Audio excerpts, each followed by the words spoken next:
तर सांगितलंच आहे त्यांनी इन्फॉर्मेशन। चिखलदरा। अभी हम आगे नेक्स्ट पॉइंट में, ये पॉइंट में दिखाऊंगा आपको कौन सा पॉइंट है। देखिए यहाँ पे देखते हैं अंदर, आई डोंट नो कौन सा पॉइंट। देख सकते हो आप वहाँ पे बुर्ज खलीफा है। कैसा लगा मेरा मजाक? और ये देखिए ओ मेरी छत्री। तर हे बघा, हे डिझाईन दिलेली आहे, रॉक स्टाइल स्टोन एंड दिस। एंड हमारे चंदू भाऊ की फोटो निकालते हैं अभी।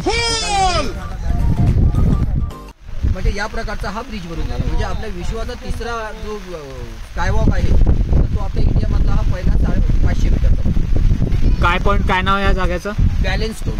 Balance stone. हां, ते तुम्ही जाऊ शकता, हे बॅलेन्स स्टोन आहे। अजून हा जो बॅलेन्स स्टोन आहे हा आर्टिफिशियल आहे हां। आणि नॅचरल जो बॅलेन्स स्टोन आहे तो तिकडे खाली दरीच्या कॉर्नरला आहे। अच्छा, तिकडे आहे हे। अजून हे काय बनत आहे इकडे? हे काय बनत आहे? हे स्कायवॉक बनत आहे हां, इंडियाचा आपला सर्वात पहिला आणि सर्वात लांबीचा, म्हणजे आपल्या इंडियामधला हा 500 मीटरचा 500 मीटरचा स्कायवॉक। काचाचा ब्रिज। हां, MP मधून सध्या इंदोरची एक कंपनी आहे ॲपेकॉन म्हणून, त्यांना हा प्रोजेक्ट दिलेला आहे। आता सध्या वेदर वगैरे बरोबर नसल्या कारणास्तव सध्या काम स्थगित आहे, परंतु काही दिवसामध्ये इथलं काम वगैरे चालू होऊन जाईल। हे बॅलेन्स स्टोन आहे, हे आर्टिफिशियल आहे। अजून त्या साईडला तुम्ही जाण खालती थोडं तर तिथे तुम्हाला बघायला येईल बॅलेन्स स्टोन ओरिजिनलवाला। अजून हे तर सांगितलंच आहे त्यांनी इन्फॉर्मेशन। अजून हे पूर्ण स्पेस आहे बघा, हा एरिया आहे पूर्ण बॅलेन्स स्टोनचा।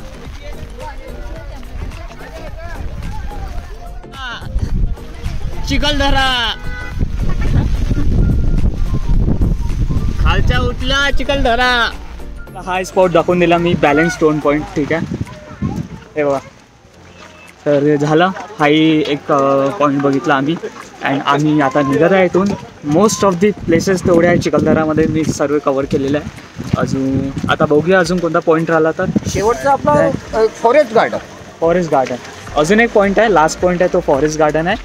तर आम्ही हा बॅलेन्स स्टोन पॉईंट बघितला आहे, खूप छान होता। आणि आता बघू आम्ही, आता जेवण घ्यायचं आहे आणि जेवण घेतल्यानंतर जायचं आहे आपल्याला फॉरेस्ट गार्डन। आता थोडं पोटोबा करूया, कारण की सकाळपासून फिरत आहे अँड देन जाऊ फॉरेस्ट गार्डन।